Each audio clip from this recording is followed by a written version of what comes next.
Olá, Maria João. Boa Olá, muito tarde. boa tarde. Boa tarde, Hoje as conversas de quarta aqui do De Barriga têm um cariz um bocadinho diferente. Conseguimos trazer-te como convidada, já estava prometida há muito tempo. E portanto, desta vez não é em direto, é gravado, porque temos que gerir os horários que hoje em dia são apertadíssimos. Não sei se esta história do online nos veio facilitar ou dificultar.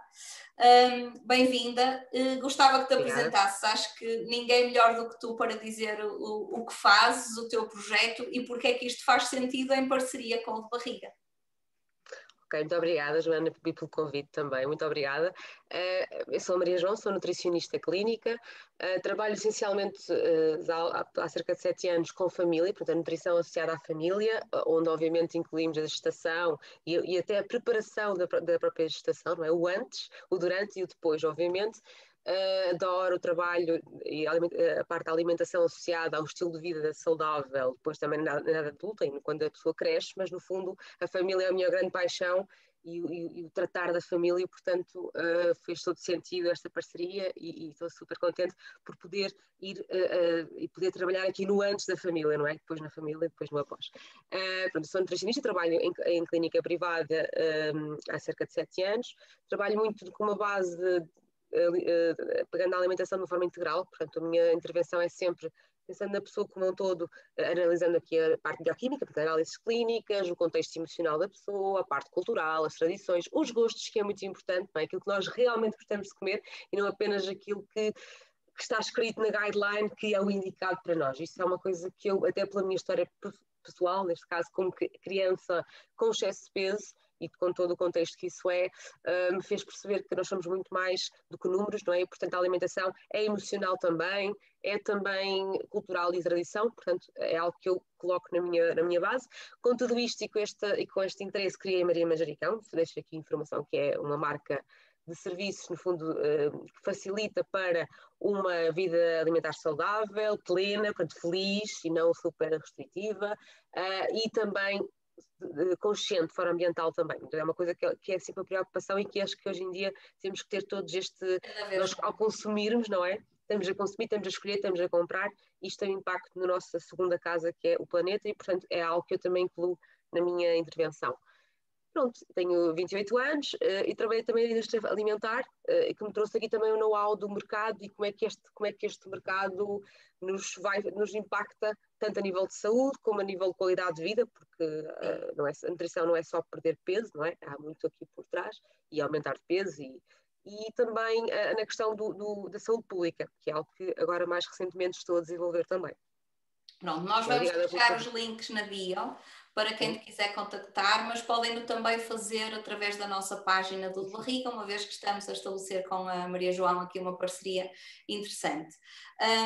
De facto, hoje o variado, diversificado e equilibrado, de norte a sul de Portugal, já nem precisamos de ir mais longe, não é necessariamente igual e todos podem estar corretos. Eu costumo sempre dizer que a gravidez é uma excelente oportunidade de aprimorarmos, de melhorarmos hábitos, não só porque estamos a gerar um ser dentro de nós, mas porque depois vamos ter uma criança e estamos a educar para o futuro.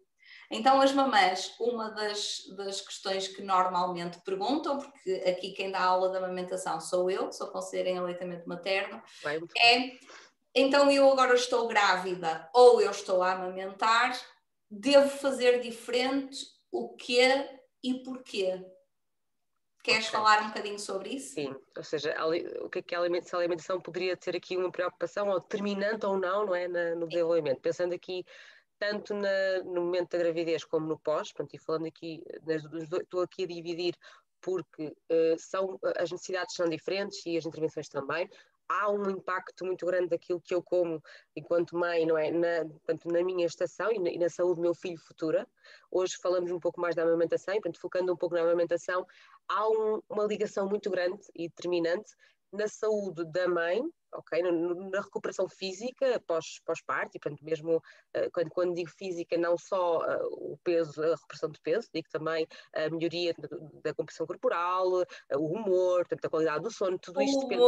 O humor e o sono são tão importantes no pós-parto. Exato, a hidratação, que é isso que eu acho que aqui destaco no pós-parto, sem dúvida, a maior necessidade. Aquela que altera mais, provavelmente será a necessidade de beber mais água, ou claro que depois dependendo da pessoa, teria que ser individualizado, mas de forma genérica, a minha grande necessidade que altera depois do parto é o consumo de água, porque o leite, se pensarmos, não é um líquido, não é? Portanto, eu preciso, a minha excreção e a minha desidratação vai ser maior porque eu vou ter que criar um alimento, não é? Portanto, aqui a água aumenta bastante. Poderia dizer já assim, podemos dizer que passaria para 2 litros, 2 litros e meio, a depender da pessoa, por dia, okay? Em termos de consumo. Claro que depois o que é muito importante, além destes números, é olhar para nós próprios e olhar para a urina e ver se a urina está branquinha, quer dizer, transparente, tanto com um odor não muito forte, não é? É o nosso indicador natural de que estamos ou não bem hidratados. Esse assim traria logo como primeira dica e estratégia. Sabes que eu acho que isso que é uma coisa que as pessoas não observam no seu cotidiano, grávidas ou não. Observar a coloração da urina é extremamente importante para tu saberes se estás ou não saudável, não é? É um indicador mais... eu costumo dizer, é o nosso indicador mais certo, não é? Não há um médico, não há um nutricionista, não há ninguém que nos possa informar tão bem como o nosso próprio corpo, não é? Então é olhar, observar, também ver como é que nos sentimos. Muitas vezes a irritação, a falta de paciência está relacionada com o meu estado de hidratação. Portanto, isso é uma coisa que as pessoas normalmente não sabem. E agora falando de nós todos, não é? Não só estando num período de pós-gestação. Mas sim, o que estavas a dizer, Joana, tem muita lógica. O facto da alimentação é determinante, então, na qualidade e na recuperação da mãe, mas também da qualidade do leite. Portanto, a composição do leite, eu posso dizer, por exemplo, a vitamina D e o cálcio e o ferro, assim, estes três, são extremamente presentes no leite materno, não só, tá bem? Mas são aqueles que, inclusive, pensando aqui, estou a lembrar agora aqui, por exemplo, do iodo, também, em que há aumento das necessidades, o zinco também, há aqui alguns que aumentam a necessidade, outros que mantêm, ok? Mas a determinância deles, na nossa base alimentar, que eu consigo se comer bem, cumprindo a roda dos alimentos, também não é preciso suplementar, não é à partida, depois teria que ser feito aqui algo muito individual, mas passa para o leite e impacta diretamente no desenvolvimento da criança. Okay? Por exemplo, eu vou dar aqui um exemplo do peixe gordo e do ômega 3, que é algo que é muito falado atualmente. Tem uma relação bem estabelecida, conhecida, com o crescimento e o desenvolvimento do nosso tubo neural, que depois vai dar origem ao cérebro e a maturação da performance mental da criança, que depois é uma criança maior e depois é um adulto, não é? Portanto, o meu estado de consumo de, por exemplo, ômega 3, que está nos peixes gordos, nas nozes e no abacate, por exemplo, pré-gravidez, durante a gestação e no pós, tem um impacto tanto na criança quando estamos no período de gravidez, como no pós, porque através do leite ele também vai lá chegar. Portanto, e é uma fase de super desenvolvimento. Portanto, o ômega 3 também é aqui um mineral, neste caso uma gordura que eu reforçaria, está bem? Em termos de outras necessidades que alteram, pronto, falámos da água, eu não falei, mas iria falar agora dos açúcares e dos amidos, que são um grupo dos cereais, também aumenta. Porquê? Porque é uma fase em que a mulher também precisa de mais energia, ok? Além de alterar a questão da água, também altera a necessidade energética. Pensando numa mulher que tem um peso normal pré-gravídico, antes de engravidar tem um peso normal, ok? Se for uma pessoa que tenha já um bocadinho de excesso de peso ou alterações, a necessidade de comer mais energia, não quer dizer que tenha que comer mais, mas ter um plano alimentar, por exemplo, mais forte em termos energéticos, talvez não seja tão necessária, porque aí temos as reservas de gordura que vão dar energia, digamos assim, para a produção do leite, ok? Sim, depende muito do estado atual de cada uma das mulheres. Pronto, falamos então da água, falamos dos hidratos de carbono, os cereais, que no fundo estão na aveia, no pão. Não quer dizer que eu de repente deva comer bolachas imensas, ok? Não. Há fontes boas de hidratos de carbono e outras menos interessantes, como é o caso de uma bolacha, ok? Ou de um pão muito branco, é diferente de um pão escuro, portanto, integral. É este tipo de... Importa a quantidade, mas também a qualidade. É deste tipo de pensamento que eu devo ter, ok? Então, eu tenho que me alimentar de forma, se calhar, um bocadinho aumentada de hidratos de carbono, cereais, mas eu prefiro os integrais, ok? Uma granola, uma aveia, tentar não ir muito aos alimentos industrializados, todos super embalados, que já vou para a frente, se calhar falarmos um bocadinho sobre isso, o que é que não se deve fazer. Assim, de forma geral, seriam estas as grandes necessidades, está bem? Para aquelas senhoras que já estavam com obstipação, por exemplo, que é algo que acontece muito, não é? Que não sei se te perguntam isto, ter obstipação durante a gravidez mais, mas depois que também se mantém quando são lactantes, portanto, quando há aqui... Até por causa dos aportes hídricos normalmente não estarem a ser os corretos, portanto, se eu não ingiro líquidos, tudo isso se vai refletir em termos intestinais, penso eu que não estou a dizer nenhum disparate, embora não é a minha área, não é? Por isso, falar-te e já agora aproveito aqui este parênteses, tu disseste, vamos sempre estar a falar de forma generalizada e, portanto, é sempre só uma forma de fazer com que as mamãs e as recém-mamãs se apercebam de que tudo isto pode ser aprimorado quando falamos de forma individualizada, não é? Como é evidente, porque cada corpo é um corpo, aquilo que a Maria João há bocado dizia do gostar, não me adianta que o meu plano alimentar seja espetacular se 80% do que ali está eu não gosto. Bom, e é um alerta com a parte emocional que tu falaste que impacta, a parte alimentar que impacta na parte emocional, na parte de energia, humor, não é? Portanto, isto é a parte emocional, que é tão importante, por exemplo, para a libertação da ocitocina, importantíssima no processo de amamentação. É? E o que me acontece, o que eu verifico aqui, e é aí que eu queria chegar, é que as mulheres no pós-parto imediato é o bebê e esquecem-se que para conseguirem amamentar de forma gratificante e com sucesso, atrás das mamas existe uma mulher. E essa mulher, se está a ser a única responsável pelo aporte para aquele bebê, tem que se cuidar. Porque a história do leite fraco é um mito, apesar de podermos melhorar muito com pequenas. Não é? Se uma mulher não bebe, não ingere líquidos, não pode esperar ter ouro líquido em fartura. Não é possível, não é? Por acaso eu sempre, desculpa o parênteses para o pessoal, eu sempre bebi quase nada. Bebo muito pouco. Agora já não, eu andei um tempo com uma aplicação que me lembrava para beber.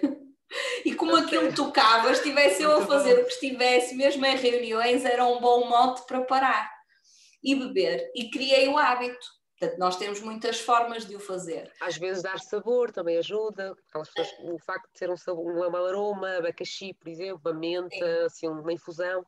Sim, até uns mirtilos, ou uma casca de laranja, pronto, qualquer coisa, um hortelã, também gosto, umas gotas de limão, adoro. Pronto. Posso já agora, Joana, lembrei-me agora desta uma ótima ideia. Para quem tem, por exemplo, se acontecer, tem assim tendência a ter obstipação e que realmente há esta correlação com não beber muita água, que foi uma das coisas que falaste, que seria, obviamente, que é o primeiro fator. Mas até há uma infusão que é de casca de abacaxi. Portanto, mesmo a casca, em vez de se pôr no lixo, reaproveita-se, geramos menos lixo, ou pelo menos damos uma segunda oportunidade àquele lixo, e fazemos uma infusão dessa casca, depois coada, obviamente, não se vai, depois tem aqueles restinhos de casca, e é uma excelente infusão, não só para dar sabor à água, como também tem um poder de regulação intestinal, portanto vai usar aqui, vai hidratar e potenciar o equilíbrio intestinal, ok? Ou pessoas com muita flatulência, ou digestibilidade difícil, vai ser um digestivo natural, e evitar a fazer outras coisas, não é? Que às vezes não, pronto, que me vão tirar ali do andar nas pastilhas, não é? Logo, que é um recurso que uma mulher a amamentar tem sempre mais restrições também, não é? Claro. E a questão da fibra também é importante. Sim. É difícil, né? Porque também há aqui algumas limitações, mas depois também tem-se uma sintomatologia que também é preciso dar a resposta, não é? Não é preciso andar com a barriga super inchada, mesmo no pós, imagino que seja muito desconfortável. Uma outra dica que poderia dar, e já assim muito prática, que vai tocar um pouco daquilo que estava a dizer do tipo de hidratos de carbono que se consome, tipo de cereais, é o meu teor em fibra. E o que se vê aí quando eu vejo pessoas em consulta, mesmo comendo aveia, frutos secos, que é uma coisa mais, já começa a ser recorrente, mesmo assim o valor de fibra do dia é baixinho. No geral, mesmo comendo, há muito aquela moda agora das dietas de fazer tortilhas de arroz ou hidrato de carbono mais leve, mas depois esquecemos que ao torná-lo leve também temos de tirar-lhe fibra. Portanto, que é o caso sempre de umas tortilhas de arroz, não sei se sabes o que é, aquelas galetes assim redondinhas, tortas de milho, pronto, são assim umas espécies de farofitos. Sei. Pronto, elas são realmente, não têm açúcar adicionado. Para um diabético, uma diabetes gestacional, por exemplo, seria interessante para controlar ali o açúcar, mas não tem a fibra quase nenhuma, porque são absolutamente refinados. Portanto, tem que haver aqui um equilíbrio. E às vezes, ao tirarmos o açúcar, como estamos a comer coisas mais tratadas, digamos assim, não tem a fibra adicionada que é tão importante para a nutrição do intestino e que vai ter impacto também na flora do bebê. Portanto, isto é tudo uma relação muito multifatorial. Tá bem? E a fibra, onde é que está? Na aveia, frutos secos, como eu já disse, o Weetabix, que é um cereal, por exemplo, do mercado, que agora me estou a lembrar que assim, não é assim muito refinado e tem muito ferro também, que também é interessante tanto na gravidez como na amamentação. Tudo o que são farinhas de linhaça, sementes bem trituradas, nunca se come sementes, isso é uma coisa que eu queria deixar inteira, também é um erro, portanto, comer a semente completamente, imaginemos sementes de linhaça assim ao natural, é sempre melhor triturá-las e guardá-las ou comê-las diretamente no momento. Também é uma fibra super interessante e riquíssima em ômega 3. Estou aqui a dar alguns exemplos. Pronto, e depois escolher o pão mais escuro em vez do branco, ter estes cuidados. E entre outras, por exemplo, usar frutas mais laxantes. Se eu vou comer uma fruta, estou num período mais de obstipação, não é? Se tenho aquele desconforto, se calhar vou escolher ou kiwi, ou laranja, ou mesmo a tangerina, a ameixa seca, em vez de usar a banana, que é mais obstipante. Ter este papaya também, apesar da papaya não é muito daqui, não é algo muito sustentável, mas se eu realmente tenho uma alteração intestinal, que é tão importante para o meu humor também, para o meu bem-estar, para o meu conforto, porque não fazer uma batido de papaya naquela semana como remédio caseiro, ok? Como SOS, como algo que é um medicamento natural. Então é isso, aí eu defendo totalmente. Agora usar a papaya sempre, pronto, como não é daqui, não é da época e não é nossa, não é? Não é todo aquele alimento que eu defendo mais, mas seriam boas estratégias para falarmos aqui só no conforto da mãe, não é? Que é importante, como disseste, não só do bebê, que é o centro da atenção, mas há uma mãe que teve que cuidar durante 9 meses e agora vai ter que continuar, não é? E é importante cuidar dela. Portanto, o autocuidado aqui também. Importante. Se a mãe estiver bem, o bebê terá muito maior propensão para estar bem, como é evidente. Claro. Olha, uma curiosidade pessoal que tem que ver com amamentação e alimentação, com certeza, e que a ver se eu aprendo alguma coisa, porque eu nos meus apoios nós vamos sempre falando de outras coisas que não só, porque elas estão todas interligadas, não é? O ser cada vez mais é um todo é verdade. Uma mulher, por exemplo, que tenha tido uma diabetes gestacional, não é? Falamos que isto é uma conversa para ir ao geral, mas essa é uma patologia que aparece mais recorrentemente. No pós-parto, o bebê tem ali alguma consequência desta patologia que decorreu durante a gravidez e esta mulher deverá, de alguma forma, ou poderá ter aqui alguma estratégia, assim, não estou a falar da Antónia ou da Filipe ou da Catarina. De forma genérica, claro. Esta patologia, lembrem-me desta porque tem um impacto alimentar logo na gravidez, não é? Portanto, a mulher durante a gravidez já teve que fazer alterações alimentares fruto desta patologia. Não sei, se calhar de outras tu saberás melhor do que eu. Será, assim, a mais recorrente também e prevalente, por isso acho que é uma boa é bom falarmos dela. Bem, sobre a diabetes gestacional, obviamente que quando é sinalizado pelo médico e vem para o nutricionista, quando isso acontece, que é o ideal, mas nem sempre, mas imaginemos numa situação hipotética que acontece e a pessoa procura realmente melhorar a alimentação para conseguir gerir a diabetes gestacional, está tudo bem, corre tudo bem. No pós, a probabilidade daquilo que se sabe, e agora falando assim de dados científicos, está bem, depois caso a caso, teríamos que, é caso a caso, mesmo assim, e é assim que eu também trabalho com a personalização, porque senão podemos dar muitos erros se não o fizermos. Há uma maior propensão, ou uma maior probabilidade, digamos assim, de essa pessoa passar depois na vida com a criança e com a família vir a ter ou desenvolver ou manter a diabetes. Não acontece sempre, ainda bem, muito mais, principalmente quando a pessoa tem já os cuidados e quando aprendeu durante a gestação a alimentar-se de uma forma um pouco diferente. No fundo, o padrão alimentar, para explicar um pouco o que é que seria aqui a minha preocupação e o cuidado.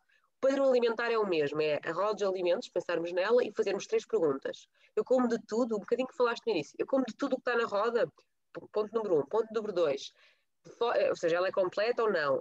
Ponto número 2, variedade. Dentro de cada grupo eu vario, ou eu como sempre na fruta, como sempre banana, como sempre pera, porque os nutrientes também vão variar. Isto é genérico, mas é importante perguntar. Portanto, completa, variada e equilibrada. Dentro da roda dos alimentos, eu como de forma equilibrada, ou seja, eu como proporcionalmente à fatia, ou ao tamanho da fatia da roda, porque, por exemplo, o grupo das gorduras, se olhares para ela, é uma coisinha assim na roda, não é?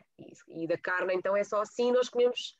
O que está provado é que em Portugal se come, é ao contrário, é de vegetais e hortícolas come-se metade do que era devido, e de carne e peixe e ovo come-se o dobro. É isso que nós temos que pensar. Isto tanto no diabético ou gestacional ou não, na pessoa no geral, ok?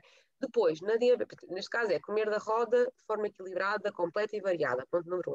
Ponto número 2, se tenho já que ter algum cuidado com a questão da glicemia, que é isso que acontece na diabetes gestacional, tenho que ter cuidado com haver aqui os picos glicémicos, que é o açúcar a variar no sangue assim de forma, em vez de ser assim, ok, sobe e mantém, ele é alto, baixo, alto. Tem que haver este cuidado extra. E no fundo, como é que isto se faz? Tocando um pouco na conversa inicial, escolher bem as fontes de açúcar, ok? Que podem ser, quando eu digo açúcar, não é só o açúcar da fruta em calda, do mel, do açúcar que eu ponho no café. Esse deveria estar quase nunca ou de forma limitada no dia.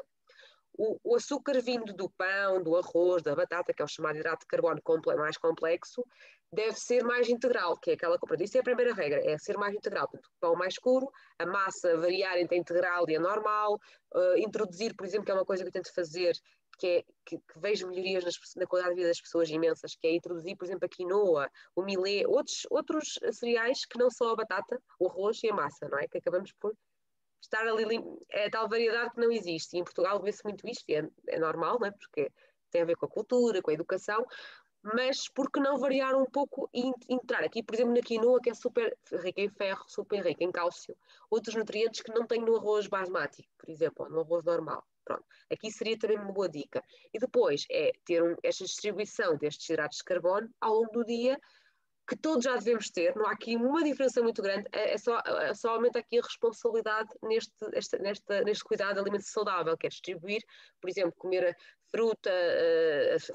não comer 2 frutas seguidas, comer uma fruta, depois comer uma fonte de um pãozinho, mas não comer pão e bolacha, por exemplo, junto.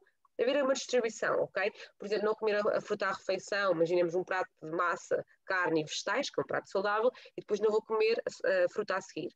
Obviamente, Joana, que eu estou a falar de uma forma, eu não estou com a pessoa à frente, não é? Não sei para quem é que eu estou a falar no geral, se calhar isto nem sequer é aplicável a todos, mas seria já um cuidado para quem nos está a ouvir, que poderia ser ótimo, ok? Ou, por exemplo, acompanhar, uma coisa também interessante, acompanhar, por exemplo, ao meio da manhã, uma fruta em vez de comê-la sozinha, primeiro comê-la com casca, que tem logo mais fibra, vai-me ajudar a controlar ali o açúcar disponível para o sangue da fruta, ou com frutos secos, ou com um queijinho Babybel, ou um queijo magro, que não seja assim uma coisa muito gorda, que também não é muito aconselhado. Pronto, eu vou ter já, em vez do meu açúcar da fruta que eu comi subir, vai fazer uma curva mais estável.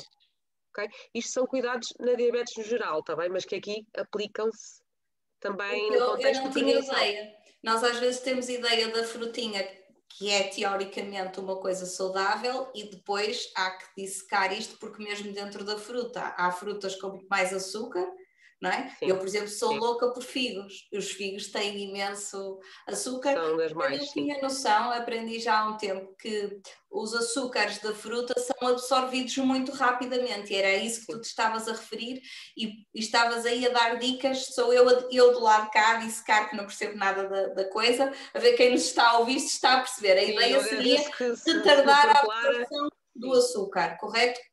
Recorrendo a essas estratégias, por exemplo, de comer a casca, porque a fibra retarda a absorção do açúcar, é isto, não é? É isto. Entendi. Sim. Boa. Sim. Ou a gordura que está no fruto seco, ou a proteína que está no queijo, e a gordura também está no queijo.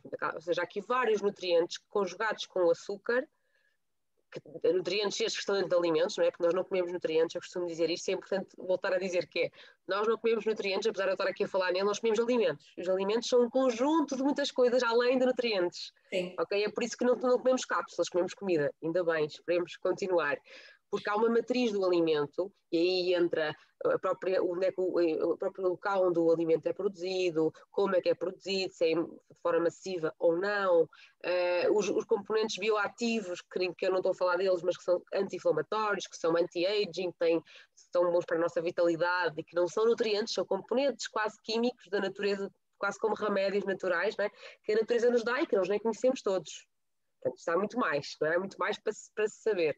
Portanto, o alimento é importante, nós sabemos é como conjugá-los de forma a, em algumas patologias ou situações, potenciar o melhor deles para nós. Que é isso que é o papel do Eu nutricionista. agora Não é? lembrei-me de uma expressão, é como se a fruta ficasse retar, não é? Há o não sei o que é retar, que é da absorção retardada, é tornar Isso. a fruta retar, isto assim. É tipo, é É isso mesmo. assim. E já agora, outra coisa que também, agora lembrei-me, o facto de cozer a fruta, a confecção influencia, além disto tudo que eu estive a dizer, ainda impacta mais a forma como ela está, se ela está ao natural, ou em sumo, ou em cozido. Aliás, acho que até é mais importante do que esta combinação, é lembrarmos que beber um sumo é diferente de comer a fruta fresca. Isto é mesmo importante, até para a vida no geral, mas então se é uma pessoa que teve diabetes gestacional e que continua a ter aqui alguma alteração glicémica, ou então quer prevenir, recomendo totalmente fruta fresca. Às vezes, obviamente, numa festa ou no momento, sei lá, um pequeno almoço de domingo, apetece-me um sumo natural de laranja. Boa. Mas tem duas coisas, a fibra reduz logo, portanto o índice glicémico, a subida do açúcar no sangue é maior, e eu não como eu como uma laranja, mas eu bebo duas, se pensarmos, não é? Porque espremido fica Pelo menos duas. pelo menos duas. Portanto, é pensar, lá está, eu estou a concentrar açúcar. Portanto, se calhar aí, ok, mas se calhar não vou comer um pão inteiro, ou vou comer a minha dose de pão um bocadinho menor e aumento na proteína, tento ver, ou no queijo, ou no ovo, ou como é o pequeno almoço, e tento ajustar um bocadinho este conceito. Isso é o papel do nutricionista, é mesmo esse, é ajustar à pessoa, mas acho que há coisas que já podemos saber nós próprios, não é? E melhorar no dia a dia. Agora vamos mudar um bocadinho ao contrário, porque vamos buscar aquilo que atrai as mães, que é, por causa do bebê, há alguns alimentos que eu devo evitar ou que eu devo consumir para aumentar a adesão do bebê à amamentação, isto é, a que o bebê goste ainda mais, como se fosse possível o bebê não gostar do colo da mãe, não gostar da mama da mãe, pronto, essas coisas todas que eu desmistifico na minha aula e que me divirto muito a fazê-lo, mas há algumas coisas que tu digas assim, isto é proibido, ou isto aqui era mesmo fantástico se conseguisse comer, porque isto vai, se disser a uma mulher que coma whatever, porque vai duplicar a produção de leite, epá, elas vão fazer de certeza. Portanto, estou aí à espera de umas soluções milagrosas. Eu gostava, acho que não tenho uma resposta espetacular, não tenho nada assim milagroso, isso não existe. Gostava, seria interessante. Antes disso tudo, acho que e essa pergunta é muito interessante, porque a pergunta muitas vezes que também me surge a mim em consulta é o que é que eu não posso comer? Porque as pessoas já acham que podem, que no fundo, e é isso, nós podemos comer tudo. Há formas de fazer, há confecções mais saudáveis que, no fundo, podemos comer tudo, que é aquilo que nos diz a roda. Não muda assim tanto, muda algumas necessidades, foi as que eu já referi, mas que é que eu não posso comer? No fundo não é que eu não posso comer. Agora, se é recomendado haver aqui algum cuidado com alguns alimentos, é. Mas antes de falar disso, respondendo à questão da amamentação e do estímulo, por exemplo, da produção de leite, é interessante. Não há assim nenhum que eu conheça, e do que eu tenho lido em termos científicos, não há nada muito bem documentado na associação do aumento do estímulo do leite. Aquilo que é o melhor, em termos de produção, é o próprio dar de mamar, né? Que é a tal oxitocina e a tal relação hormonal. Né? Portanto, isso saberás melhor que eu, obviamente. Eu não fui mãe e não trabalho diretamente como tu, com tantas mães, mas é interessante, quanto mais estimulo a alimentação, mais leite produzo, não é? E há aqui muitas razões para o próprio bebê, não é? é? As vacas leiteiras, é as mães de gêmeos, é tudo isso que nos prova e demonstra, aí é a prolactina, não é? A pituitária é a ligação entre elas as duas. Portanto, no fundo não existe, a nível alimentar, não há nenhum alimento. Há dois que já aparecem, que é a cerveja, que não é assim muito interessante porque é alcoólica, mas parece, devido a outros componentes, ser, pronto, estimular, e o bacalhau. Mas não são alimentos que eu diga, Joana, vamos dizer a não, não sei, não é algo que esteja documentado de uma forma super robusta para eu poder dizer que sim. Mas quis trazê-los porque acho interessante que se diga que pode haver daqui a uns anos, está bem? Tudo o que eu estou a dizer hoje a ciência evolui, não é? E eu pode acho haver. que o bacalhau dá muito mais cedo, portanto, só por aí. Pois, acho que não é pelo sal de certeza que também teria aqui impacto, mas pois, também nunca pensei nisso, mas aqui o que se sabe é esta questão de a estimulação da produção de leite, então não tem assim nada muito, em termos alimentares, muita robustez, não seja que a pessoa beba água adequada, não é que isto tem impacto, isso já percebemos que tem. Depois, o que pode acontecer é alguns alimentos causarem ou terem aqui algum impacto na adesão então da amamentação e da ligação do bebê à mãe, porque lhe causam, por exemplo, alteração digestiva ou cólica, ou o sabor altera. Eu falo muito com pediatras sobre isto, pronto, não existe muitos artigos que me digam o sabor altera de acordo com a alimentação. Não, mas a verdade é que depois, na prática clínica, se vê que há alguns grupos de alimentos, que eu vou dizer quais são, parecem estar correlacionados com momentos ou de menos adesão, ou flatulência, ou cólica, pronto. Porquê? Porque temos que pensar que os bebés têm um sistema digestivo imaturo, não é? E que vai maturando.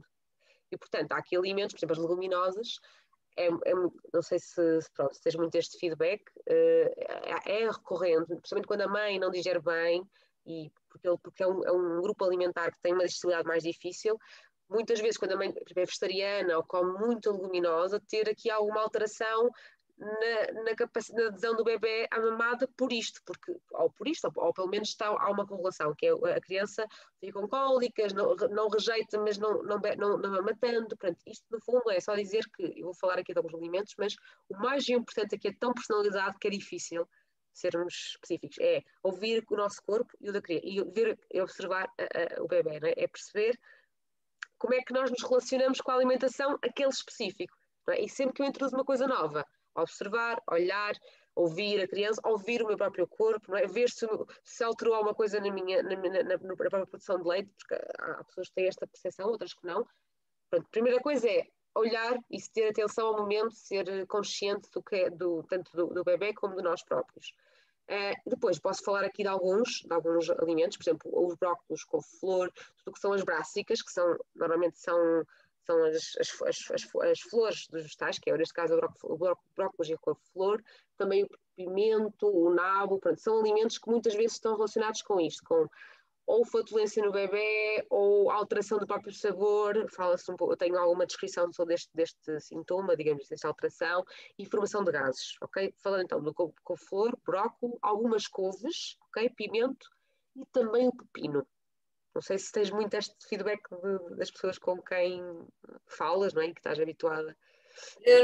O que eu sinto muito que altera ao nível da reação do bebê é mesmo os laticínios. Ok. O leite, mais o leite do que os iogurtes, isso, leite, e estamos a falar com lactose, portanto, leite só, sem mais não sei quantas coisas à frente, não é? Que hoje há.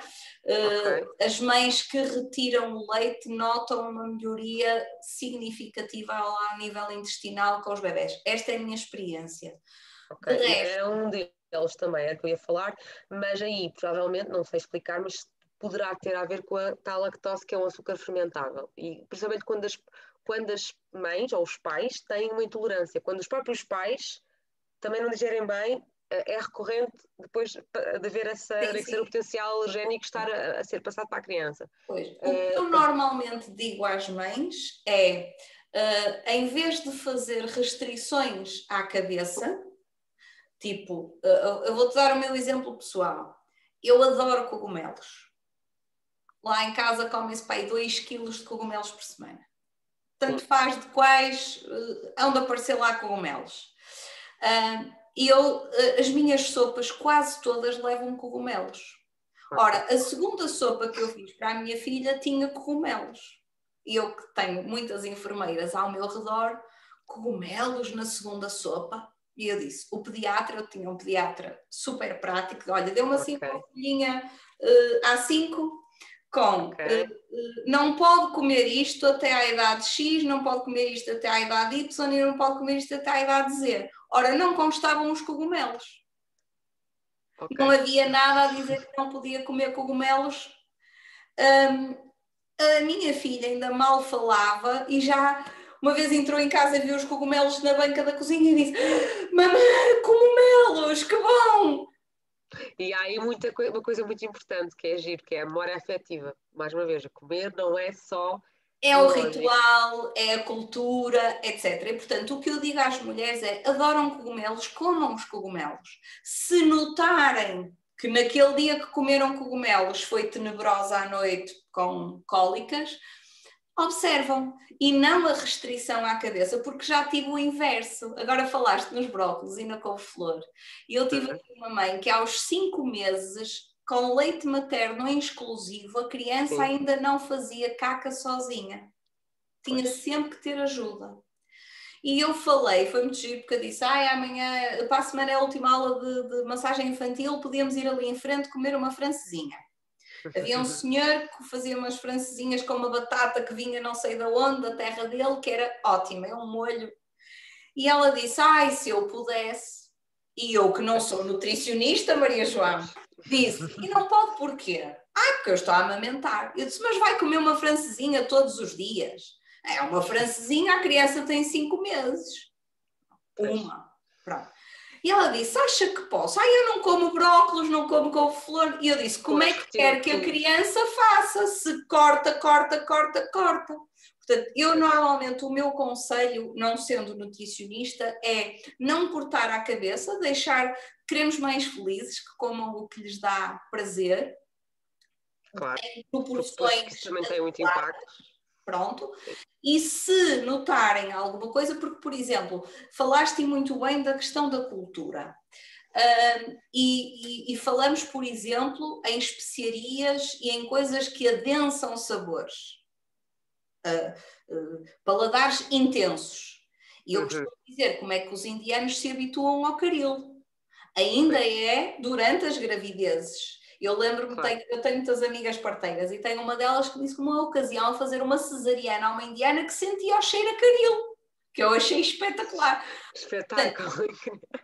Isso é incrível. Variado, o tal variado, diversificado e equilibrado, afinal eu dou instruções espetaculares. Sim, sim. Assim, não quer dizer que lá está, aquela questão dos brócolos, está a falar dos brócolos, mas numa perspectiva de científica, obviamente, que o que é que pode acontecer. Mas, sim, como disseste muito bem, concordo totalmente. Há uma, ainda não falei aquilo que não é mesmo que eu não recomendo todo, não é, ainda não falei disso, tem a ver com o café, com o álcool, pronto, que acho que já é mais do senso comum, mas estamos agora a falar de algo que pode impedir ou dificultar a adesão à mamada ou alterar um pouco a estilosidade do bebê, não é? Eu acho que o que disseste é muito importante. Primeiro, não é restringir, porque depois até o nosso próprio stress com isso não é bom para o bebê. Nós somos hormonais e nosso sangue também tem hormonas e tudo isto está ligado. Vai bloquear a ocitocina, estamos infelizes. Exatamente, vai ter aqui um impacto hormonal e não só, o que nós passamos para a criança em termos de modelagem, em termos de agitação, pronto, isto é importante. Depois eu só gostava de dizer que estou aqui a dizer alguns alimentos que podem ter impacto, ok? Mas não é para realmente haver essa retirada, mas que pode explicar às vezes um choro diferente ou um aumento do consumo, por exemplo, estou a lembrar agora de chocolate. O chocolate é algo que também se fala muito, que tem a ver com cacau, precisamente aqueles mais saudáveis que têm 70 e tal por cento de cacau, que tem cafeína associado e às vezes o bebê não dorme tão bem ou está inquieto e tem a ver com o cacau, que é o chocolate que é mais saudável, mas tem mais cacau e portanto mais cafeína. É este tipo de coisinhas que temos de pensar. E depois, aquilo que eu acho que é importante e que os pediatras que eu trabalho também fazem, que é, se o pai é alérgico, se a mãe é alérgica, se há uma história de alergia alimentar ou mesmo intolerância a alguns alimentos, não pôr logo tudo de uma vez, portanto, ir fazendo aqui uma introdução lenta, mesmo na alimentação da mãe, não é? Estou a falar agora na pessoa que come e que amamenta.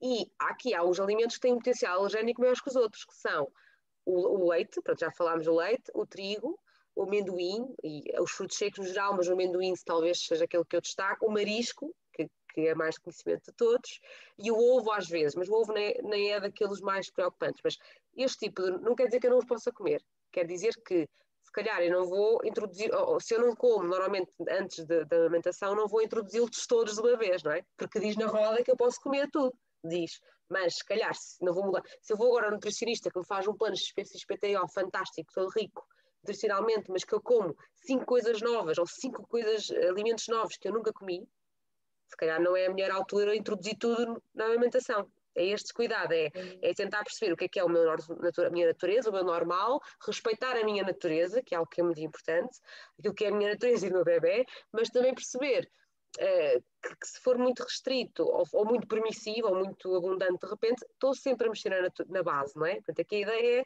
ser preventivo, ok?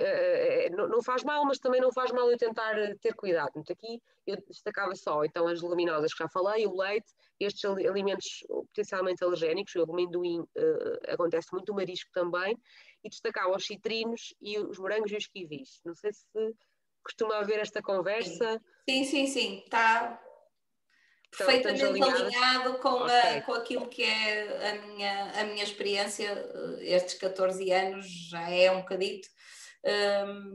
E eu costumo dizer outra coisa, não sei se concordas, que é a melhor forma do bebê se habituar à alimentação de lá de casa é a amamentação, porque vai provando esses sabores. Obviamente que o leite tem uma constituição nutricional mais ou menos a partir das 4 semanas relativamente estabilizada, com algumas nuances, mas seguramente que os alimentos vão alterando os paladares.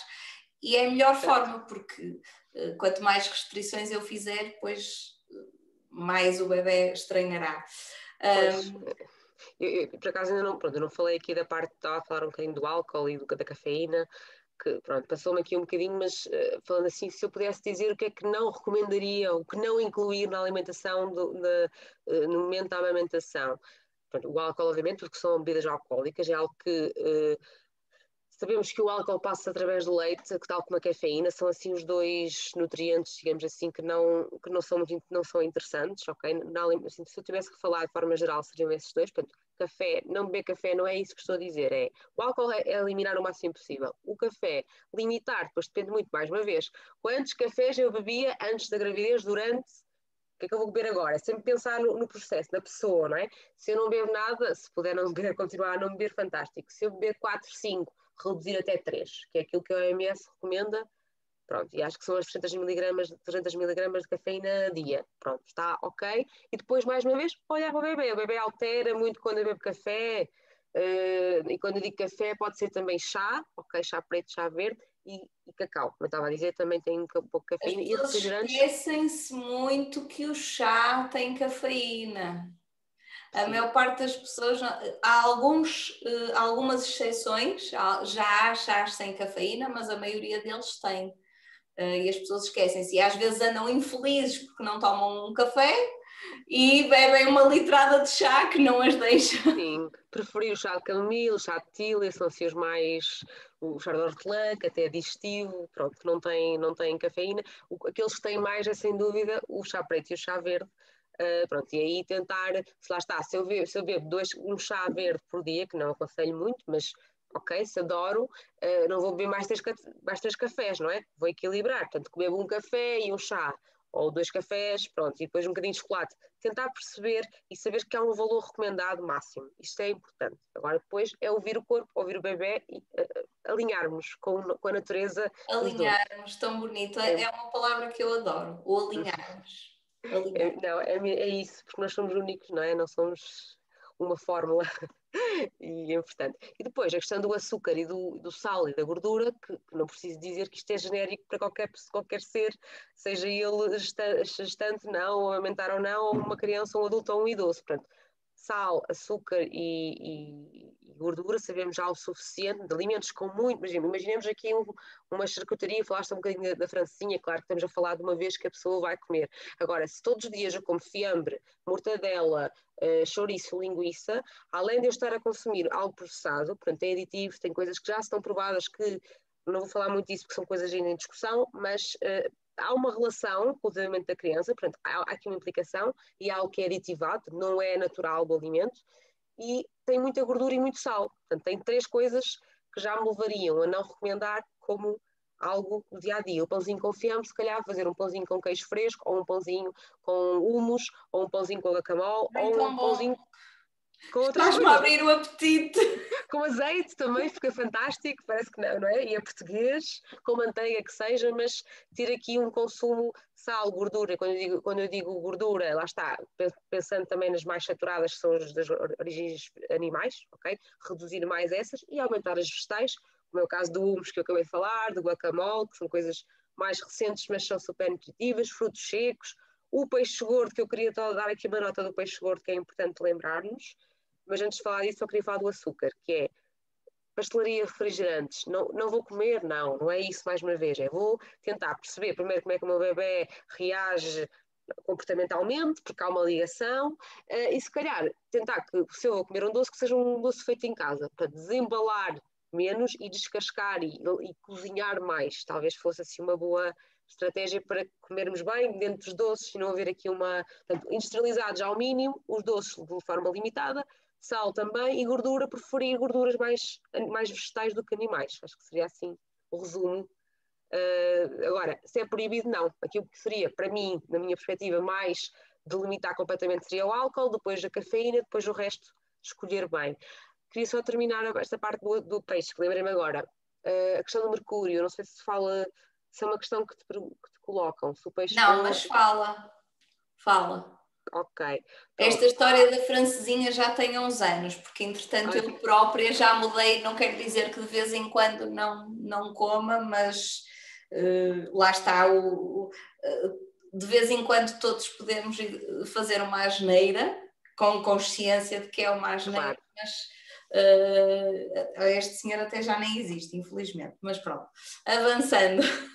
Sim, estava a dizer a questão do peixe. Pronto, o peixe gordo é super importante, tem o tal ômega 3 que nós vimos que é importante no desenvolvimento neuronal da criança e também do bem-estar da mãe. E normalmente o que é recomendado são 2 a 3 doses de peixe gordo, portanto, cavalo, atum, sardinha, por semana, também para ter a dose diária, ou até suplementação, se for um vegetariano, por exemplo, normalmente eu suplemento, de ômega 3 de qualidade. Pronto.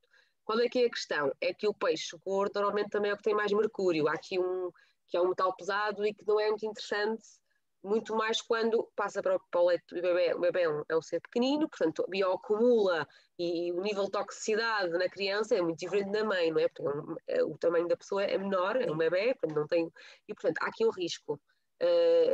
Com algumas doenças no futuro, desenvolvimento, e também que afetam o crescimento. Aquilo que já se sabe e que se recomenda, e é uma recomendação da OMS, é tentar escolher peixe de mar, já diminui a probabilidade da bioacumulação, porque isto é um metal que se acumula na gordura. Okay? Um peixe de mar é um peixe que se movimenta, é um peixe mais magro e que se alimenta do que ele quer e não do que nós lhe damos humanos, não é? Portanto, é um peixe mais saudável, normalmente, depois também varia, não é? Mas a partir será mais saudável e tem menos mercúrio. Portanto, no fundo é limitar a 2 vezes por semana de peixe gordo, marisco tentar também ter um limite de consumo, porque também tem metal pesado, portanto seriam assim os dois, mas o marisco como também é alergénico, não é algo que normalmente se coma muito, né, nesta fase, mas eu queria deixar aqui a recomendação de peixe gordo, sim, escolher bem o peixe, portanto peixe selvagem e dentro do gordo limitar a 2 semanas, que são mais ou menos 150 gramas por semana. Ok. Há sim mais alguma coisa que queiras dizer? Que nós não podemos contar tudo numa primeira conversa, temos que guardar outros temas. Já demos aqui bastante, acho que falámos então, resumindo, daquilo que é o aconselhado, aquilo que devemos evitar e aquilo que pode diminuir aqui a adesão da produção de leite, neste caso a alimentação, não é? E acho que foi bastante... Temos dúvidas também que surjam, temos todo o gosto, não é? De também esclarecer.